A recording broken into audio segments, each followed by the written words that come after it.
দর্শক, একটা ছবি নিয়ে আলোচনা করব।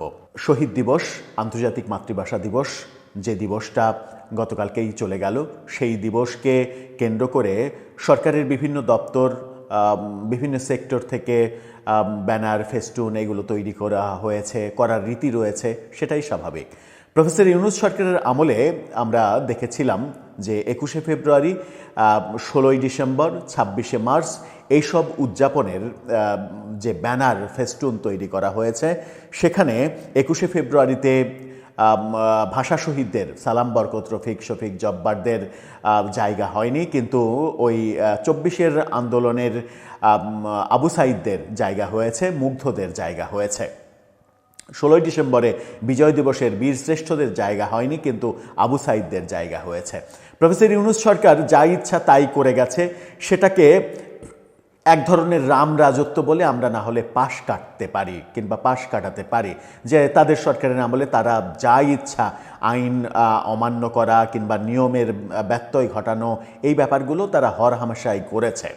কিন্তু এখন তো প্রফেসর ইউনূস সরকার চলে গেছেন, তার সরকার আর নেই, কিন্তু প্রশাসনে কি তার সরকারের অনুসারীরা এখনও রয়ে গেছেন?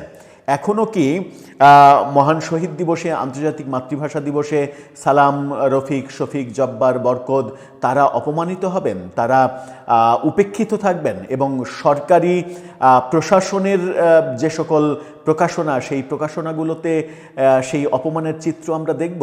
চলুন একটা ছবি বিশ্লেষণ করে সেটা একটু বোঝার চেষ্টা করি এবং এই কর্মকাণ্ড যারা করছেন তাদেরকে আইনের আওতায় আনা উচিত কিনা সেটাও একটু বুঝে দেখার চেষ্টা করি। থাকবেন পলিটিক্স টিভির নিয়মিত আয়োজনে।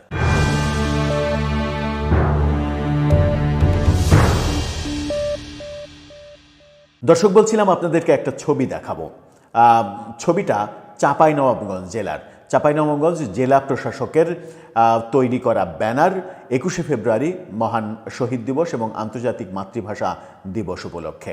আপনারা ছবিটা বেশ কিছু সময় ধরে দেখুন এবং লাল বৃত্ত আঁকা অংশটাকে দেখুন। শহীদ দিবসের ব্যানার, এই ব্যানারটা জেলা প্রশাসন কার্যালয়ের গেটে টাঙানো আছে। সেখানে লেখা 21 ফেব্রুয়ারি শহীদ দিবস ও আন্তর্জাতিক মাতৃভাষা দিবস 2026। এই ব্যানারটা কিন্তু পুরনো বেড়ানোর না, 2026 আয়োজনে জেলা প্রশাসন চাঁপাইনবাবগঞ্জ। চাঁপাইনবাবগঞ্জের জেলা প্রশাসক এই ব্যানারটা তৈরি করেছে মহান শহীদ দিবস এবং আন্তর্জাতিক মাতৃভাষা দিবসে। সেখানে এই যে গোল বৃত্ত আঁকা যে জায়গাটা দেখছেন, সেখানে দেখছেন যে রংপুরে 24শের আন্দোলনে নিহত আবু সাইদ তার ছবি এবং পেছনে বাংলাদেশের ম্যাপের ওপরে তার ছবি দিয়ে যে ছবিটা বিখ্যাত হয়েছে, 2 হাত প্রসারিত করা, সেই ছবি সেখানে দেয়া হয়েছে। এছাড়া কোনো কিছুই দেয়া হয়নি এই ব্যানারে। এই ব্যানারের ডান পাশে শহীদ মিনারের একটা ছবি দেয়া হয়েছে আর বাম পাশে আবু সাইদের ছবি দেয়া হয়েছে।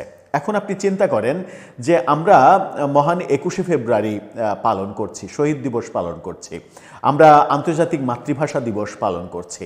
1952-র 21শে ফেব্রুয়ারি আমাদের হাজারো শহীদের রক্তের বিনিময়ে, রফিক, শফিক, সালাম, বরকত তাদের রক্তের বিনিময়ে আমরা উর্দুকে রাষ্ট্রভাষা হিসেবে চাপিয়ে দেওয়ার পাকিস্তানি যে ষড়যন্ত্র, সেই ষড়যন্ত্র মোকাবেলা করে রক্তের বিনিময়ে বাংলাকে আমার মাতৃভাষা হিসেবে অর্জন করেছিলাম। সেখানে আবু সাইদ কোত্থেকে আসে? সেখানে আবু সাইদের এই ছবি দেয়া, এটা কি অতিরিক্ত চাটুকারিতা কিংবা অতিরিক্ত 24 ভক্তি দেখানো? অতিরিক্ত 24 ভক্তি দেখাতে গিয়ে আপনি যদি মহান ভাষা আন্দোলন এবং ভাষা আন্দোলনের ভাষা শহীদদের খাটো করার চেষ্টা করেন, ভাষা শহীদের জায়গায় যদি আপনি আবু সাইদের ছবি ব্যবহার করেন, তাহলে এটাকে কি বার্তা দিচ্ছেন বলে মনে হবে? এটাকে কি ইতিহাস বিকৃতির বার্তা দিচ্ছেন না? একেবারে এই অবস্থাতে অন্তর্বর্তীকালীন সরকার তারা যা ইচ্ছা তাই করে গেছে। আবারও বলছি, তারা চলে গেছে, তাদের রেখে যাওয়া প্রশাসন এখনও যে আছে।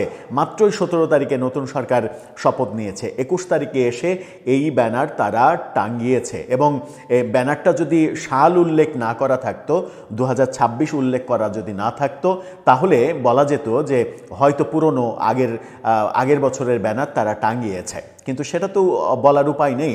2026 বলা, অর্থাৎ গতকালকের যে 21শে ফেব্রুয়ারি, সেই 21শে ফেব্রুয়ারি উপলক্ষেই এই ব্যানার তৈরি করা হয়েছে। এই ব্যানার যখন জেলা প্রশাসক, এই চাঁপাইনবাবগঞ্জের ডিসি তিনি তৈরি করেছেন এবং তিনি টাঙিয়েছেন, তখন তিনি কি বার্তা দিতে চাইছেন?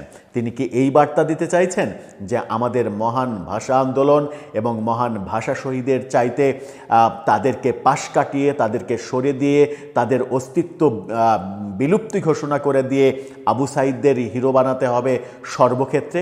আবু সাঈদ তো 24-এর হিরো, 24-এর হিরোকে 24-এর জায়গাতে রাখেন।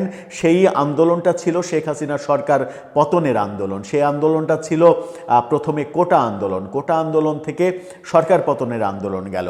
একটা সরকার পতনের আন্দোলনের নিহত যারা শহীদ, যারা নিহত হলো, তাদেরকে যদি আপনি ভাষা শহীদদের জায়গায় বসিয়ে দেন, তাহলে তো ব্যাপারটা এরকমই হবে যে আজকের সমাজে রাজাকাররা যেমন নিজেদেরকে মুক্তিযোদ্ধা দাবি করছে, দেশবিরোধীরা যেমন ভাষা সৈনিক হিসেবে, ভাষা শহীদ হিসেবে দাবি করছে, সেই দাবিগুলোকে প্রতিষ্ঠিত করার এগুলোও একটা সিম্বল যে এভাবেই আস্তে আস্তে আমরা দেখব যে 21-এর ব্যানারে রাজাকাররা অবস্থান করছে, রাজাকারদের ছবি আসছে, কিংবা সামনে 26শে মার্চের ব্যানারে সেখানেও রাজাকারদের ছবি আসছে।